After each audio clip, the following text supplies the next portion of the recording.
जो धृतराष्ट्र का साला संबंध है, गांधारी का भाई है, सब बड़ा बड़ा आदमी है, कर्ण, इसलिए उनको हम लोग ऐश्वर्य दिखाएंगे। हमारा भविष्य का कितना ऐश्वर्य है, हम लोग कैसे ठाट बाट का साथ रहते। तो दुश्मन जब दुखी बने तो इससे बढ़कर सुख और क्या है। देखिए दुर्योधन का माफिक व्यक्ति, दुशासन माफिक व्यक्ति, और जो शकुनी जो धृतराष्ट्र का साला संबंध है, गांधारी का भाई है, सब बड़ा बड़ा आदमी है, कर्ण है, इतना बड़ा बड़ा आदमी को कैसा विचार है जो किसी प्रकार से छल तर्ज से पंडव को जंगल में भेजा, उसमें भी शांति नहीं है। उनको ऐश्वर्य दिखा के उनको दुख देने से हमारा सुख होगा। लेकिन मनुष्य चरित्र देखिए महाभारत में लिखा है, लेकिन उल्टा हो गया। वहां पर गंधर्व का साथ लड़ाई हो गया और चित्रसेन का साथ लड़ाई होने के बाद वो सांप बंद करके ले गया, दुर्योधन का महिषासुर का सांप को ले गया। तो अब तो देखा पूर्ववासी तो बहुत मुश्किल हो गया, पांडवों को दुख देने के लिए आया, उल्टा हो गया, गंधर्व ने सांप को हरण करके ले गया। तब सब जाके युधिष्ठिर महाराज के पास पहुंचा, जैसे ऐसे है आप कृपा कीजिए। तो भीम का गुस्सा हुआ, ठीक नहीं, अभी हम लोग सब एक है, संदर्भ ले लिया, हम लोग का ही खराब है, पांडव और कौरव हम एक ही है, तुम लोग को लड़ाई करना चाहिए, उद्धार करना चाहिए। तो अर्जुन भीम लड़ाई करके उद्धार कर दिया। जब उद्धार किया उसमें कृतज्ञता दुर्योधन नहीं किया। क्या किया? खाना पीना बंद कर दिया दुर्योधन, मेरा अपमान हुआ, करना प्रतिज्ञा किया मैं अर्जुन को हत्या करूंगा। क्या कुछ पसंद किया? वो लोग दिया उद्धार करने के लिए पूर्ववासी आके प्रार्थना किया, युधिष्ठिर महाराज की आज्ञा हुई तो उनको उद्धार किया। उद्धार करने कोई गंदा काम किया? उसके लिए करना प्रतिज्ञा हम हत्या करेंगे, और दुर्योधन खाना पीना बंद कर दिया। ऐसे होता मनुष्य चरित्र। देखो महाभारत, एक कृतज्ञता भी होना चाहिए।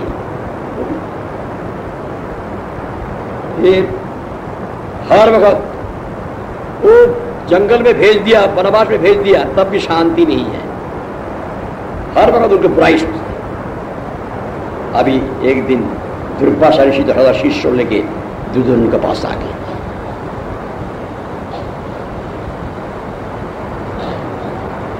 दुर्योधन के पास आया तो दुर्योधन देखा यही तो मौका है, ये महाक्रोधी है, इनको जो अब हम सेवा करके संतुष्ट कर सकेंगे, इनसे सारा पांडव वंश को निर्मूल कर देंगे। वो वन में रहने से भी खतरनाक है, वो खतरा है उसमें भी, वो पांडव वंश को निर्मूल कर देने से और भी खतरा नहीं रहेगा। ये महाक कर दिया है, तो बहुत सेवा करने लगा। और दुर्वासा ऋषि भी परीक्षा करने लगा। ऐसा परीक्षा किया, वो परीक्षा में पास होना बहुत मुश्किल है। अभी दुर्वासा ऋषि साथ में 10,000 शिष्य है, यहाँ पर तो हम लोग 250 आदमी आए हैं। 250 तो भोजन पकाने में कितना आदमी का कितना मेहनत होता है, और 10,000 शिष्य,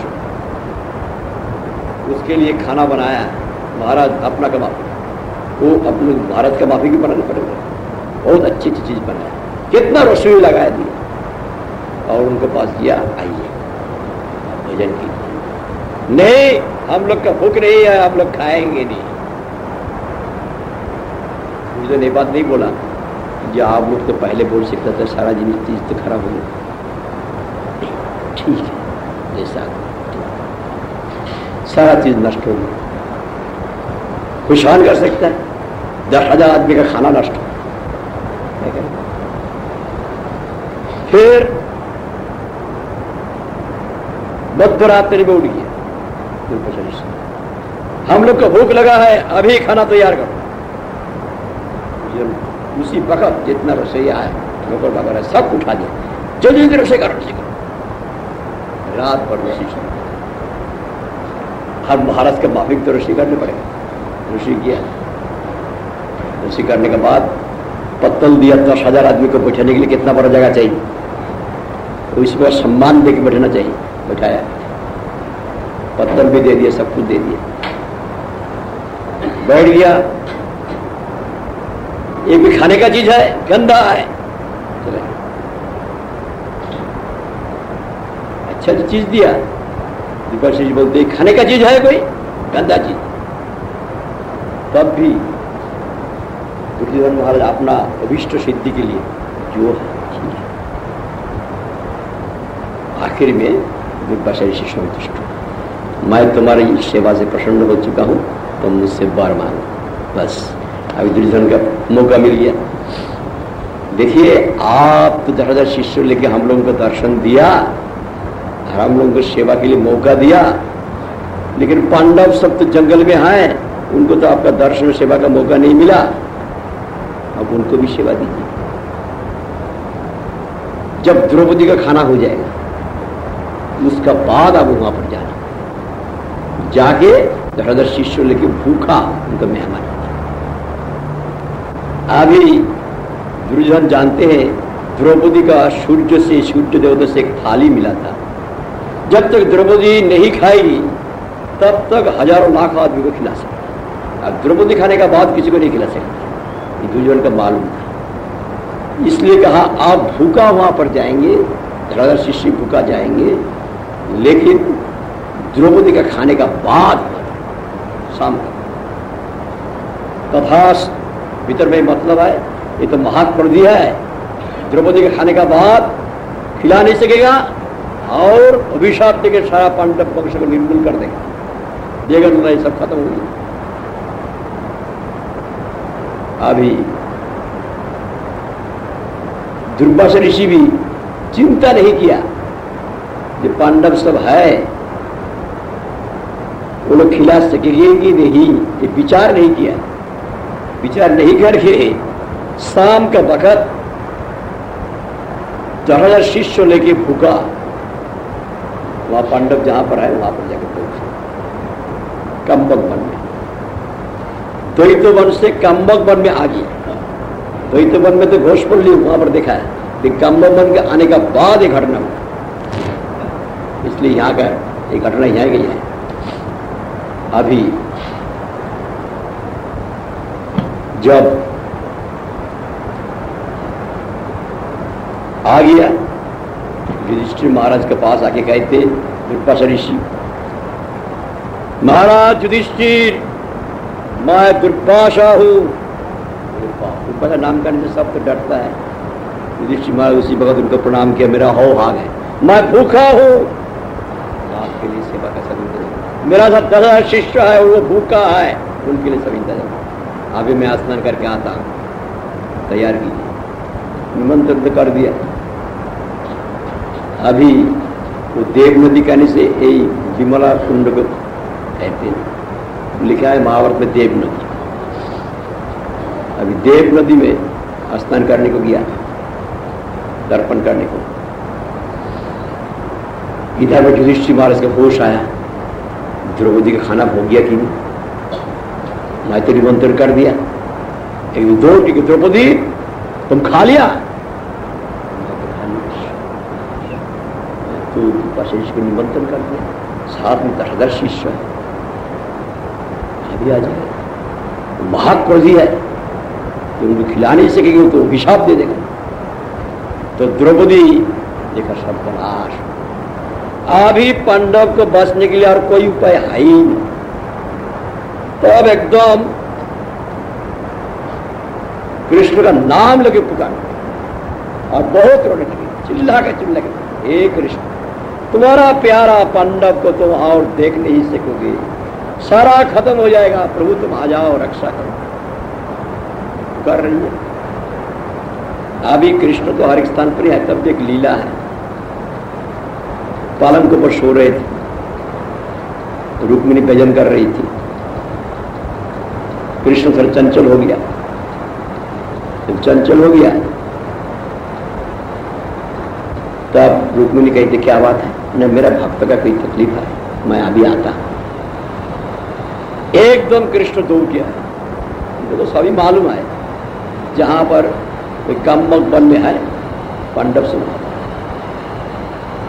आके ही सीधा द्रौपदी के पास द्रौपदी मेरा बहुत भूख लगा, जल्दी खाने दो, जल्दी खाने दो। इतना कष्ट का वक्त द्रौपदी के मुख में हंसी आई, प्रभु खाना नहीं है,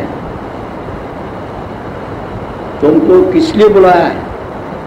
अभी महाराज युधिष्ठिर निमंत्रण कर दिया, दुर्वासा ऋषि यहाँ पर आए हैं, साथ में 10,000 शिष्य है, उसे भूखा है। अभी वो स्नान तर्पण करने के लिए अभी आ जाएगा, तो उनको नहीं खिला सकेंगे तो अभिशाप देकर सारा पांडव वंश को निर्मूल कर देंगे। मैं तो खा लिया हूं, और कोई चीज नहीं है। नहीं, मेरा बहुत भूख लगा, जल्दी दो। नहीं आए प्रभु, आओ, तुम्हारा थाली को नहीं आया। एक शाक का कण है, देव थोड़ा पानी दो, खा लिया। तृप्तोष्मी, यज्ञेश्वर श्रीहरि तृप्त हो जाए, इसी प्रकार महाभारत में लिखा है। श्रीहरि स्वयं कृष्ण श्रीहरि है, मैं तृप्त हो चुका हूं। साथ साथ में क्या हुआ, वो दुर्वासा ऋषि 10,000 शिष्य लेकर देव नदी में स्नान कर रहा है। साथ साथ में वो दुर्वासा ऋषि का पेट एकदम फूल की जड़ आग, और जितना उनका शिष्य है सबका पेट फूल गया। और ऐसा जैसा मालूम होता पेट भर्ती करके खाना हो गया, और खाना होने से एक डेकार होता है, डेकार आओ आओ, क्या बात होगी अचानक, ये एकदम बिल्कुल भूख नहीं है। तो दुर्वासा ऋषि की चिंता, खबर नहीं देके जब जाते हैं पांडवों के पास, कितना किस्म का चीज खिलाते, अभी तो खबर देके आया वो कितना किस्म का चीज हम लोगों के बना रहा है, तो हम लोग जाके नहीं खा सकेंगे। तब तो मैं तो भक्तों को बहुत डरता हूं। एक दफे अम्बरीश महाराज का गृहस्थ क्षत्रिय ऐसा मैं समझा था, तो उनको शासन करने को गया तो मेरा बहुत तकलीफ हुआ। ये पांडव से कृष्ण का भक्त है, उनको इतना तकलीफ दिया। तो शिष्यों को पूछते हैं तुम लोग का भूखा है, ओ सब एकदम बेकार होने लगा। क्या हुआ देखो, यहां पर थोड़ा विश्राम करो, जब भूख लगेगा तो इधर में कृष्ण तो अंतर्यामी है, वो लोग नहीं आ रहा है, देर हो रहा है। आओ द्रौपदी की जितना देर करे इतना अच्छा है, सुबह हो जाना चाहिए, और कोई चिंता की बात नहीं है। लेकिन कृष्ण कहते बेब, ये तो हनुमान का अवतार है, वो कृष्ण का हुक्म को अभी काम करेगा। क्या होता है अच्छा बुरा चिंता नहीं करता, जैसा हनुमान राम जी का हुक्म जैसा होगा ऐसा करेगा। इन साथ साथ में गदा लेके आगे, प्रभु क्या हुक्म है। ओ दुर्वासा ऋषि की निमंत्रण करके ले आओ, 10,000 शिष्य खाना तैयार है, क्यों नहीं आते? अभी जाता है। युधिष्ठिर महाराज कहते कहाँ खाना तैयार है, खाना तो नहीं है। द्रौपदी कहते नहीं आने से अच्छा है, आज नहीं आने से काल आने से नहीं, तैयार है, जाओ। भीम चला गया, भीम को भगवान का आज्ञा पालन ठीक, और ऐसा चलने लगा। 1 माइल बाद एक पैर फेंकता है, उनका तो 50 माइल 100 माइल जाना कुछ भी नहीं है। और जैसा माइक फेंक नहीं लगता है, बदा को घुमा रहा है, पुकार रहा है, हे दुर्वासा ऋषि महाराज आपके लिए खाना तैयार है, आप क्यों नहीं आते, आ जाइए। बोल की गदा को घुमा के एकदम मिट्टी में मार दिया, सारा मिट्टी हिल गया, भूचालन हो गया, वहां पर तक कंपन चला गया। तब तो दुर्वासा ऋषि का डर हो गया, अरे भीम आ रहा है, तो क्या किया जाए, सर्वनाश, ओ भीम अभी आके पहुंच जाएगा। वो चिल्ला रहा है, हे दुर्वासा ऋषि महोदय आप आइए, खाना तैयार है, आपका 10,000 शिष्य क्यों नहीं आते, आ जाइए। और मार दिया, सारा एकदम गिर पड़ा, सारा भूल बंद हो। जो दिशा में आए दुर्वासा ऋषि गई है और उनका शिष्य सब भाग गया, कोई वहां पर नहीं रहा। इसलिए अभी जब नहीं जाएंगे वो आके पेट में मारेगा, इसलिए डर का मारे से भाग गया। तो वहां पर जाके देखता है ये कोई नहीं है, पूछा यहाँ पर कोई दुर्वासा ऋषि, तो यहाँ पर ऋषि आए थे? बोला हाँ। तो कहाँ गया? वो सब भाग गया, आपका आवाज़ सुन के सब भाग गया। तो हंसने लगा भीम। तो वापस आया भीम, कृष्ण भी हंसते, सब जानते हैं ना, अंदर के बात सब जानते हैं। उसका बाद रोज कोई चिंता नहीं है, देवतांग बुद्धतांग। अभी देखिए, ये जो भगवान की प्रसन्नता से सबकी प्रसन्नता होती है, यहाँ पर कृष्ण साक्षात देखा है महाभारत में, जो भागवत में बतलाया है, जो हम लोगों की प्रसन्नता भगवान की प्रसन्नता के ऊपर निर्भर है। भगवान प्रसन्न होने से सब प्रसन्न हो जाएंगे, और भगवान की प्रसन्नता छोड़कर धर्म अर्थ काम मोक्ष को जो कुछ करे उसमें अपना भी प्रसन्नता नहीं होगा, किसी का नहीं। इसलिए परधर्म श्रेष्ठ धर्म भागवत धर्म। एक प्रसंग हम वहाँ पर नहीं कहेंगे, यहाँ पर बोल दिया, जो यहाँ पर दिखाएंगे, कहाँ पर दिखाएंगे मालूम नहीं। और एक प्रसंग है वो बाद में बोलेंगे, वहाँ पर संक्षेप में बोलेंगे। वो होता है जो धर्म रूपी बगुला और जक्ष रूप धारण करके जो सवाल किया था, उस सवाल के जवाब दिए थे युधिष्ठिर महाराज, वो भी यहाँ पर है, धर्मकुंड है। दर्शन कराएंगे, उस विषय में काल वहाँ पर जाके बोलेंगे। कहीं लंबा चला प्रसंग है, यहाँ पर भागवत पाठ आप लोग सुनेंगे। अभी समय हो गया। यही काम चरण कुंड है, और यहाँ पर विष्णु का सिंहासन है। यही बात लिखा रत्नाचल क्यों पंडा जी बतलाए, इससे ज्यादा कुछ नहीं लिखा। तो यहाँ पर प्रणाम करके चरण कुंड तो अभी खेत बन गया बोलता है, तो दूर से उनको यहाँ से याद करके हम लोग चलेंगे। भगवत विष्णु दाक्षिणात्य में जन्म ग्रहण करने से भी चैतन्य महाप्रभु का पार्षद है। चैतन्य महाप्रभु उनको कृपा करेंगे, उनको वहाँ पर आएंगे। चैतन्य महाप्रभु का आविर्भाव का समय गोपाल भट्ट गोस्वामी सारा लीला वहाँ पर बैठ के दर्शन, बाल लीला, इसलिए जो नित्य संबंध है।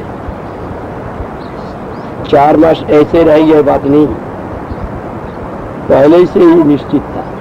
तो वहाँ पर जब रंगन धाम में पहुंचा, डंकर भट्ट का प्रार्थना से उनको वैष्णव और ब्राह्मण वैष्णव और लक्ष्मी नारायण का अनन्य भक्त देखकर उनका निमंत्रण ग्रहण किया। ग्रहण करके 4 महीना वहाँ पर ठहरे। 2 मास व्रत में सन्यासी लोग एक जगह में ठहरते। और उस वक्त वेंकट भट्ट का, प्रबोधानंद सरस्वती, गोपाल भट्ट गोस्वामी का, चैतन्य महाप्रभु का सेवा करने के लिए मौका मिला। चैतन्य महाप्रभु का तो सेवा तो करते थे, लेकिन भीतर में थोड़ा घमंड था, अभिमान था। जो हम लोग लक्ष्मी नारायण के उपासक है, चैतन्य महाप्रभु राधा कृष्ण के उपासक। लक्ष्मी नारायण का तो जन्म नहीं हुआ। लक्ष्मी नारायण, नारायण होते अवतारी, और नारायण का ही अंश है कृष्ण। ये रामानुज संप्रदाय का इसी प्रकार विचार है। इसलिए हम लोग अवतारी की उपासना करते, चैतन्य महाप्रभु अवतार की उपासना करते। तो चैतन्य महाप्रभु देखा ये लोग तो सेवा करते हैं, लेकिन भीतर में अभिमान है। तो भगवान दर्पहारी मधुसूदन, किसी का दम्भ दर्प नहीं रखते। इसलिए चैतन्य महाप्रभु एक दिन रहस्य का बहाना से बातचीत किया वेंकट भट्ट से। देखो वेंकट भट्ट, तुम्हारा जो आराध्य देव है नारायण, उनका माफिक ऐश्वर्य किसी का नहीं। तो वेंकट भट्ट कहते हाँ, हमारा जो आराध्य है वो सर्वोत्तम है। देखो तुम्हारा जो आराध्य है लक्ष्मी जी, सारा ऐश्वर्य उनमें ही है। हाँ ठीक बात बताए। तो हमारा जो आराध्य है उनका कोई ऐश्वर्य नहीं, वो तो ग्वाला का लड़का है, वो नंद ग्वाला का लड़का है कृष्ण। और हमारा जो आराध्या गोपी, उनका भी कोई ऐश्वर्य नहीं है। हाँ ठीक बात बताए।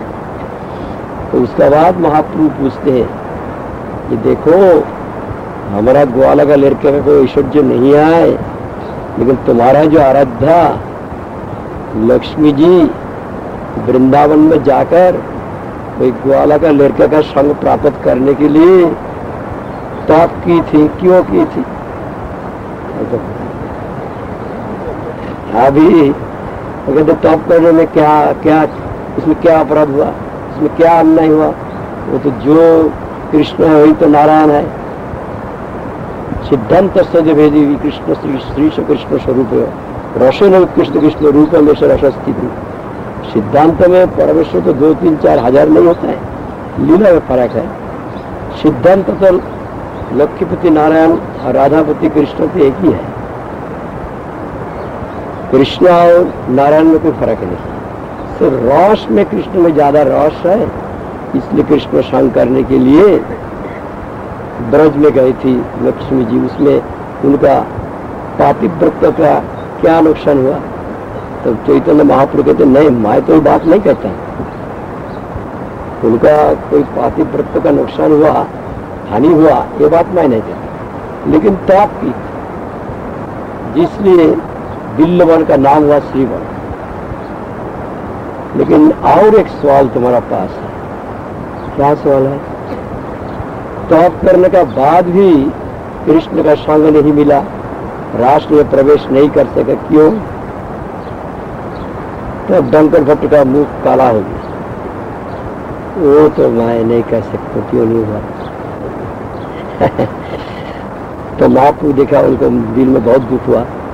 तो कहते देखो, तुम तो पहले ही बताया हो कि तत्व में सिद्धांत में लक्ष्मीपति नारायण और कृष्ण में कोई फर्क नहीं है, लेकिन रस में कृष्ण में उत्कर्षता है। इसलिए कृष्ण संग प्राप्ति करने के लिए लक्ष्मी जी ब्रज में गई थी, श्रीवन में बिल्लवन में तप की। लेकिन लक्ष्मी जी अपना ऐश्वर्य भाव लेकर तक ऐश्वर्य भाव को छोड़ा नहीं। ऐश्वर्य भाव में कृष्ण का जो नारायण स्वरूप है उनके संग होते हैं, इसलिए बार बार उनका नारायण के संग नहीं। और नारायण के माधुर्य स्वरूप कृष्ण है, उनको संग करने के लिए कृष्ण का जो आश्रय विग्रह है गोपियों का अनुगत्य करने का, और गोपियों का अंदर में प्रधान राधा रानी का अनुगत्य करने का। लक्ष्मी जी गोपियों का अनुगत्य नहीं किया, अपना ईश्वर जवाब से प्राप्त किया, तो हर बहुत उनके नारायण के संग नहीं और कृष्ण का संग नहीं मिला। यही कारण है। और देखिए, हमारा जो आराध्य है गोपियां, वो तो वैकुंठ में जाके नारायण का संग प्राप्त करने के लिए कोई बात ही है नहीं। एक वक्त रासलीला से जब कृष्ण अंतर्धान किया तो गोपियां सब कृष्ण मेरे से रोती हैं, तो कृष्ण उनके सामने में नारायण रूप से प्रकट हो। जो पैठ धाम है गोवर्धन के पास, आप लोग देखा, तो गोपियां सब देखा कि नारायण चतुर्भुज कहाँ से आ गया, तो नमो नारायण करके चल गया। तो वैकुंठ में जाके नारायण का संग करने के लिए तप करने का तो बात दूर की बात है, साक्षात में देखा तब भी उनको छोड़ के चला गया। इनका साथ हमारा कोई ताल्लुक नहीं। इसलिए वो नारायण में तो अरय किस्म का रस है, शांत दस्य सबको का आधार। अरे कृष्ण में पंचमुख सप्त गुण तमाम रस है। इसलिए कृष्ण अवतार ही है, और सब अवतार है। राम नृसिंह आदि का बारे में कहकर भागवत में कहते ये तो चाऊ शकला पुरुष कृष्ण भगवान स्वयं, कृष्ण स्वयं भगवान है। कृष्ण की भगवत से और की भगवान, नारायण उनकी ऐश्वर्य मुक्ति है। परिपूर्ण आनंद मिलेगा जो कृष्ण का भजन करेंगे, नंद नंदन कृष्ण। इसी प्रकार जब चैतन्य महाप्रभु ने उनको समझाया, और कृष्ण ही अवतारी है, जन्म लेते हैं अजो है, अजो होकर जन्म लेते हैं, ये उनका चमत्कारिता है। इससे कमती हो गया बात नहीं। ये सब सारी बात जब समझाया तो वो लोग फिर लक्ष्मी नारायण की उपासना छोड़कर राधा कृष्ण की उपासना की। तब प्रबोधानंद सरस्वती चैतन्य चंद्रामृत चैतन्य महाप्रभु का महात्म उनको अनुभव हुआ। हिंदू चंद्रामृत लिखा, वृंदावन महिमामृत लिखा, राधा रस सुधा निधि। अभी यह दूसरा संप्रदाय है, निम्बार का संप्रदाय लगते थे हमारा है, लेकिन हिंदुस्तान में गौड़ीय वैष्णव का है। यहाँ पर प्रबोधानंद सरस्वती भजन किया, ये प्रबोधानंद सरस्वती भजन स्थली है। यहाँ पर प्रणाम करके उनको कृपा प्रार्थना करते हुए हम लोग अभी चलेंगे। गौर प्रमानंदे। क्योंकि इसमें प्रबोधानंद सरस्वती के साथ प्रकाशानंद सरस्वती जी है, इसमें गड़बड़ कर देते हैं, समझते जी एक ही है। जो यहाँ पर प्रबोधानंद सरस्वती है, प्रकाशानंद सरस्वती है, जिनको महापुरुष काशीधाम में उद्धार किया। पहले मायावादी था, तो मायावादी प्रबोधानंद सरस्वती नहीं हो सकते कभी किसी हालत में। जब भी आखिर में प्रकाशानंद सरस्वती भक्त बन गया, तो 10 शिष्य को लेके महापुरुष उनको भक्त किया। लेकिन जो प्रबोधानंद सरस्वती है वो तो अष्टसिद्धि के अंतर्गत तुंग विद्या है, वो तो हर वक्त राधा कृष्ण को सुख विधान करते हैं। गौरलीला पुष्टि करने के लिए प्रकट हुआ और वहाँ पर जब वेंकट भट्ट के घर में महाप्रभु अवस्थान किए तो कितना सेवा किया और महाप्रभु का संग से राधा कृष्ण का भक्त बन गया, ऐसा लीला में दिखाया। उन्होंने कभी मायावत प्रचार नहीं कर सकते, प्रकाशानंद सरस्वती नहीं हो सकते। इसलिए ये प्रबोधानंद सरस्वती ये तो नित्य सिद्ध पार्षद है, कृष्ण का नंद भक्त है, गौरीला पुष्टि करने के लिए आए हैं। उन्होंने ही चैतन्य चंद्रामृत लिखा, राधा रस सुधन लिखा, लेकिन बहुत ऐसा गड़बड़ कर देते हैं। ये तो प्रकाशानंद सरस्वती था, हर कोई के निम्बार्क संप्रदाय कहते हैं हमारा है प्रबोधानंद सरस्वती, ये हमारा ही संप्रदाय का है, राधा रस सुधन हम लोग का ग्रंथ है, ये गौड़ी वैष्णव का है। लेकिन ऐसा बोल रहे तो उसमें क्या है? तो जो सत्य जो है वो तो सत्य ही रहेगा। हम लोग को तो उनको कृपा प्रार्थना करना ही चाहिए। यहाँ पर प्रबोधानंद सरस्वती पर कृपा प्रार्थना करते हुए हम लोग और आगे जाएंगे। पंडित जी कहाँ लेंगे हम नहीं जानते नहीं, पिछले तार कर दिया, हम लोग तो नहीं बन सका। पिछल पहाड़ी पिछले शिला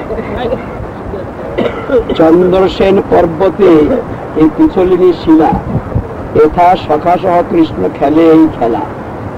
जो पहाड़ देखा तो पहाड़ का नाम है चंद्रसेन पर्वत।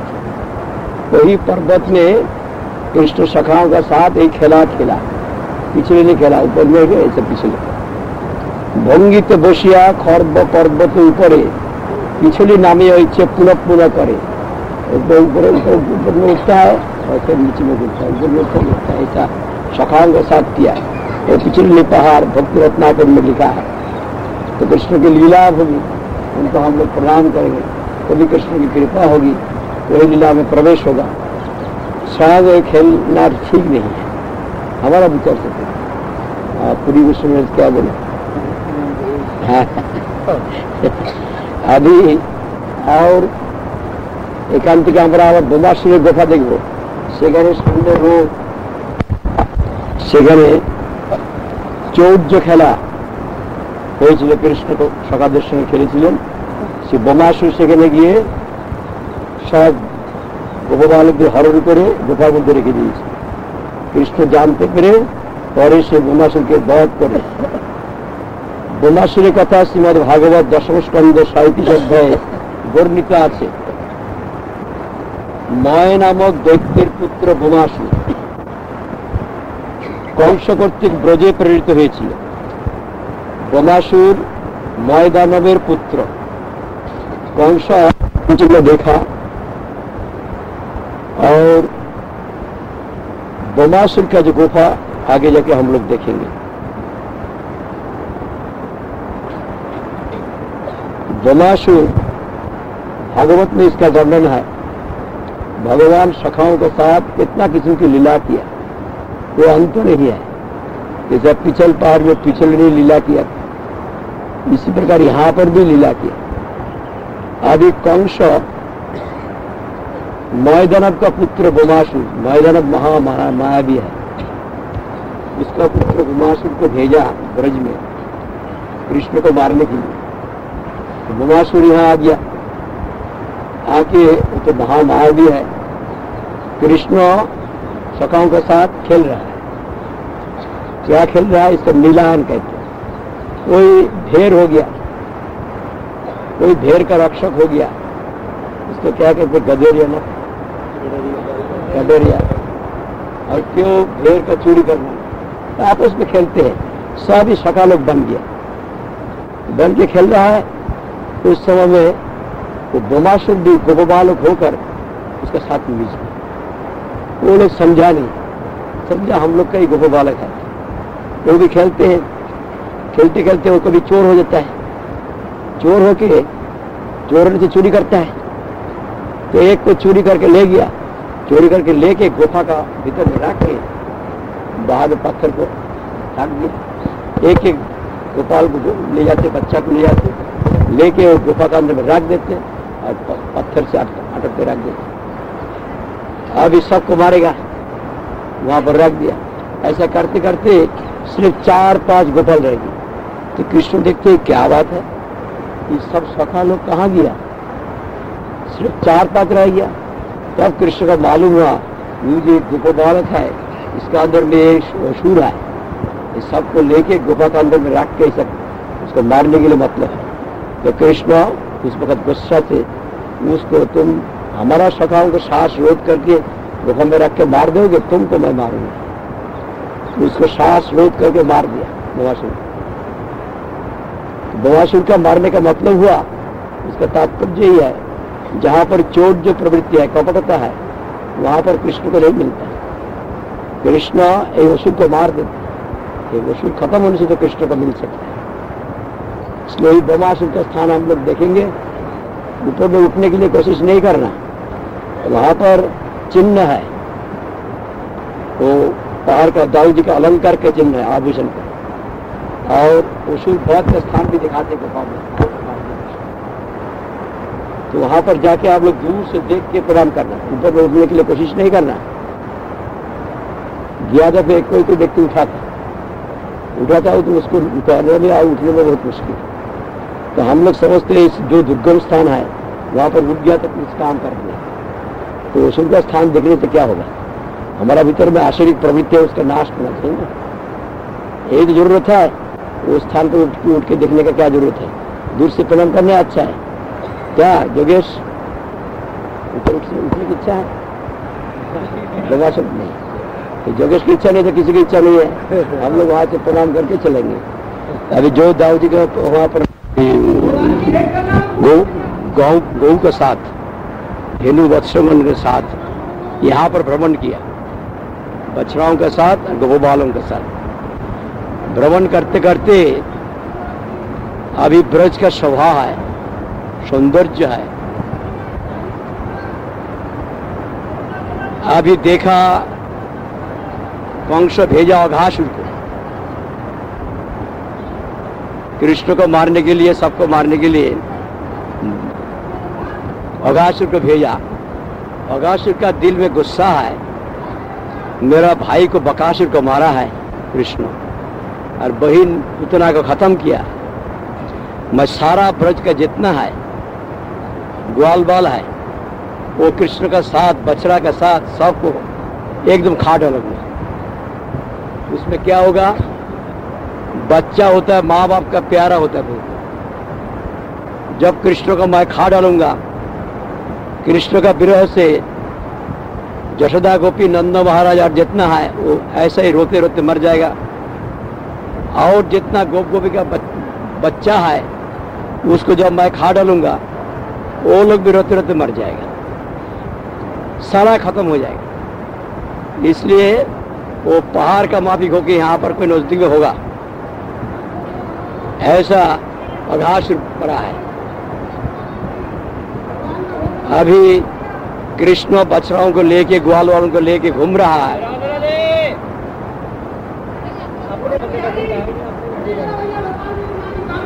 लोग का आदत होता है, चंचल होता है ना,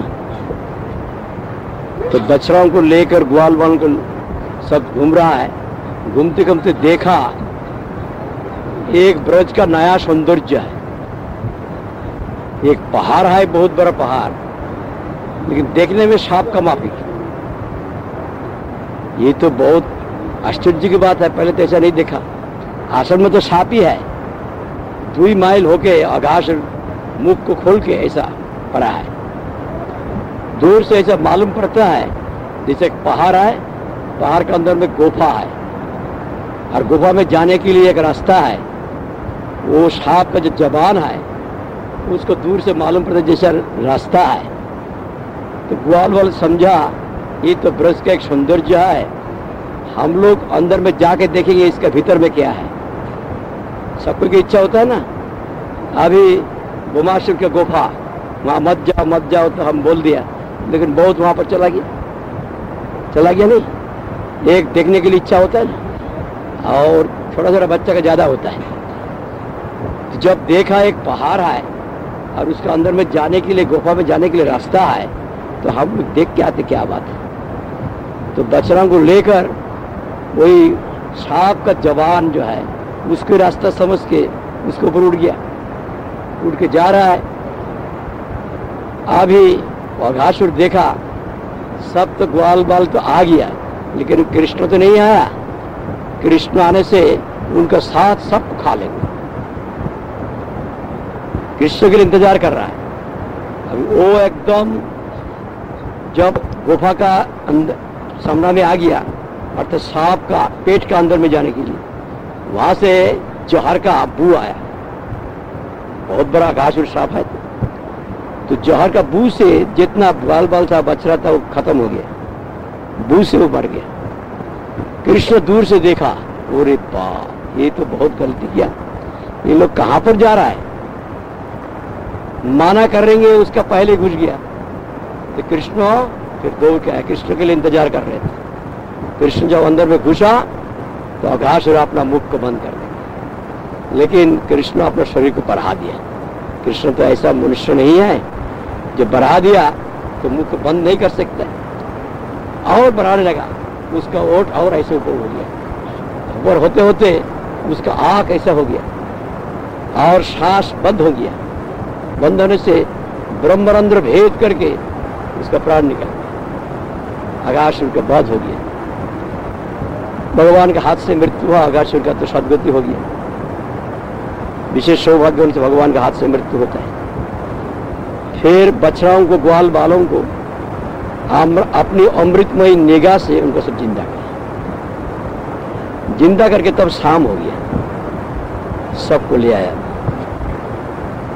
और समझे क्या बात है, जैसे नींद से उठा, बीच में मर गया था फिर जिंदा हुआ, मालूम नहीं पड़ा कृष्ण की कृपा से। अभी वो लोग भजन करने के लिए समय तो बीत गया। शाम का वक्त सब पैर के ऊपर में रख दिया खाने का चीज। सखा लोग कृष्ण में साथ में लाया, सखा लोग भी लाया। तो एक सरोवर का किनारा पर एक झील है, ये जो ना ये कुंड है, एक कुंड का किनारे पर आ गया। आके सब भगवान जो है ना, पुलिन भजन भगवान का बहुत सुखदायक है। पुलिन होता है सरोवर की, जमुना नदी का किनारा का जो है रेत है उसको पुलिन कहते हैं। तो यहाँ पर सब वो झील सरोवर का पास सब बैठ गया और अपना अपना खाने की चीज लेने से तो वो लोग सखा लोग क्या करते हैं, स्वयं खा के पहले देखता है, जो अच्छा है वो देते हैं कृष्ण को। जो कोई अच्छा देखा, कन्हैया तू ये खा, ये बहुत अच्छा है, स्वयं खा के दिए। ये तो विधि मार्ग का भोग किसी नहीं कर सकते, पहले खा के भोग नहीं दे सकते। लेकिन यहाँ पर तो विधि नहीं चलता, अनुराग में भक्ति है, जो अच्छी चीज है वो देगा। अभी दाहिना हाथ, बाया हाथ, खब्बा हाथ, सज्जात, ये भी विचार यहाँ पर नहीं है, स्वयं कृष्ण का भी नहीं है। और बछड़ाओं को और ग्वाल वालों को तो बात छोड़ ही दीजिए, भगवान का ही नहीं है। भगवान बाएं हाथ में दो दिया अन्न रख दिया, दाहिना हाथ बाया हाथ भगवान के बोध नहीं है, बाया हाथ में रख के खाना चाहिए, रख दिया। अभी वंशी को कमर के अंदर में घुसा के रखा, बेत्र विषण बाम बगल में रखा। इधर में ब्रह्मा जी सुना था, ब्रजवासी लोग कहते नंद ग्वाल का लड़का भगवान है, ध्यान नहीं दिया। जो अघासुर को मार डाला, इतना बड़ा असुर को मार डाला, अच्छा देख लूंगा, परीक्षा करूंगा। कि नंदगोपाल का लड़का भगवान है कि नहीं। वो ब्रह्मा जी आ गया और झील का किनारे पर सब बैठ गया, आपस में खाते और कृष्ण को देते हैं, कृष्ण उनको देते हैं और कृष्ण उनसे लेते हैं, छोटा छोटा बच्चा जैसा करते हैं। तो ब्रह्मा जी मोहित हो गया। ब्रह्मा जी समझते ये क्या है, ये कोई भगवान हो सकता है, भगवान कभी ऐसा करते हैं? भगवान को तो मैं जानता हूँ, उनका तो ऐश्वर्य है, शंख चक्र गदा पद्मधारी, किरीट कुंडलधारी, पीत पौष वसनधारी, कितना आभूषण है, कितना ऐश्वर्य है, वासुदेव है। इनका तो कोई ऐश्वर्य है ही नहीं, एक ग्वाला का लड़का है, कोई आभूषण नहीं है। ये जंगल का जो पत्ता है सिर पर लेता है, और जंगल का फूल है, फूल का हार बनाया बनवाला, और कोई मिलता नहीं, ये मोर का पुच्छ सिर में लगा दिया, अरे भगवान हो गया। ये कोई भगवान हो सकता? ठीक है, हम देख लेते। अभी सब ग्वाल वालों ने देखा, बच्चा सब दूर चला गया, तब शाम हो गया। तो कृष्ण को कहते, भाई कन्हैया, बछड़ा सब दूर चला गया, अभी जब हम लोग बछड़ों को नहीं ले आएंगे, घर में जाने में, वापस जाने में देर होगा, तुम बैठ के खाओ, हम लोग बछड़ों को ले आते हैं। तो कृष्ण कहते, तुम लोग खाना बंद कर दोगे? मैं अकेला ले आ सकता, तुम लोग खाओ। तो कृष्ण बछड़ों को लेने के लिए गया। ब्रह्मा जी क्या किया, बछड़ों को चोरी करके सुमेरु पहाड़ के गुफा में रख दिया। फिर कृष्ण ऐसा माया विस्तार किया जैसे कुछ जानता ही नहीं, साधारण आदमी का मतलब। सबको पूछता है हमारा बछड़ा कहाँ गया, सभी उनको मालूम है, लेकिन बाहर में से बहाना दिखाता है, और सब मोहित हो जाते, समझते साधारण व्यक्ति है। बोला हम लोग को भाई मालूम नहीं है कहाँ गया। ढूंढते ढूंढते हैरान हो गया।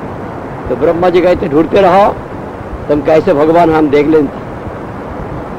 फिर वापस आया तो ग्वाल वालों को भी नहीं देखता है, सबको चोरी करके ले गया। ग्वाल वालों को भी ढूंढने लगा, जमुना का किनारा पर और पहाड़ का गुफा में, हर एक स्थान पर घूमने लगा। अच्छा ठीक है, अभी ब्रह्मा जी के 1 साल बीत गया। कृष्णा क्या किया, जब ब्रह्मा जी वहां से चला गया, साथ साथ में जितना ग्वाल बाल था, जितना बछड़ा था, इतना हो ओके घर में आया। किसी को मालूम नहीं पर अपना बच्चा खो गया, गायों को मालूम नहीं पर बछड़ा खो गया। 1 साल का बाद ब्रह्मा जी जब आया तो आके उसी प्रकार कृष्ण ग्वाल वालों से बछड़ों से खेल रहा है, देख के आश्चर्य हो गया। अरे इनको मालूम कैसे हुआ, मैं सुमेरु पहाड़ के गुफा में रख दिया, तो मालूम हो गया, बहुत चालाक है। तो सुमेरु पहाड़ गुफा में जाके देखते हुए बछड़ा है, ग्वाल वाला, तो मैं गलती देखा। फिर ब्रज में आ देखता हूँ घूम रहा है, अरे एक ही किस्म का सूरत है, एक ही किस्म का बछड़ा है, एक ही किस्म का कंठों का आवाज है, सब कुछ वहां पर शवा के रख दिए, यहाँ पर चलता है। फिर गया वहां पर, फिर देखता है वो तो ग्वाल बाल बछड़ा सब एक ही है, शवा है। फिर इधर आते, बार बार ब्रज में आते, बार बार सुमेरु पहाड़ में जाते, 4 शिर आए, उधर भी देखते हैं, इधर भी देखते हैं। आखिर में ब्रह्मा जी कहते, मेरी माया से दुनिया मोहित है, मैं जिनकी माया से मोहित होता हूँ जरूर मेरा ईश्वर है। मैं तो अपराध कर चुका हूँ। तब उनके चरण में शरणागत हो गया। जब शरणागत हुआ, साथ साथ में भगवान की कृपा हुई। भगवान दिखाया, जितना बछड़ा जितना ग्वाल बाल है, हम वासुदेव को तो पहचानते हैं, वो मेरा इष्टदेव है, मैं तो गलती किया। तो एकदम मूर्छित होकर गिर पड़ा, एक बार उठता है, एक बार गिरता है। आखिर में कृष्ण और ब्रह्मा जी को कृपा किया, अपना स्वरूप दिखाया। कोई ग्वाल बाल नहीं, बछड़ा नहीं है, और वासुदेव मूर्ति भी नहीं है, एकला कृष्ण है। वाम हस्त में दधी अन्न है, वंशी कमर का अंदर घुसा है, वाम भगवान वेत्र विशान है। वही नंदनंदन जो कृष्ण है, उनका अंग से अनंत वासुदेव निकाला। तब उनका मालूम हुआ वासुदेव का कारण भी नंदनंदन कृष्ण है। तो ब्रह्मा जी का स्तव शुरू हुआ, नौमिद्रुब्रु से त्वरिदाम्बरा इत्यादि स्तव शुरू किया। तो इस स्तव में ब्रह्मा जी कहा, अथापि ते देव पदाम्बुजद प्रसाद लेश अनुगृहीत जलदत्त भगवान महिम न चन्न एको विचरण विचरण। हे भगवान, आपका कृपा का लेश जिनको मिला है वही आपको जान सकते हैं, जिनको आपका कृपा नहीं मिला हमेशा ढूंढने से वो आपको नहीं जान सकते। यहाँ पर वही बैठ के सब सखाओं को लेके कृष्ण भजन किया, इसलिए यहाँ पर भजन थाली है, यहाँ पर भोग लगाते हैं, भजन करते हैं। ये तो शख भाव है ना, तो भजन स्थली कहते इसमें। इतनी लीला इधर हुआ है। अभी अघासुर बध का स्थान कहाँ है ये तो मालूम नहीं, इधर में कोई नजदीकी सो स्थान पर होगा, तो बताते नहीं सके। यहाँ पर पुतना बध का स्थान तो बता देते कोई एक स्थान, पुतना बध तो वहाँ है गोकुल में, गोकुल में बता देते ही है। और बकासुर का भी खुदिरबन में कहा है, कोई बता नहीं सकता। ईश्वर का निधन का स्थान बताना मुश्किल है, लेकिन नजदीक में ये सब लीला हुआ, ब्रह्म भवन लीला हुआ। अभी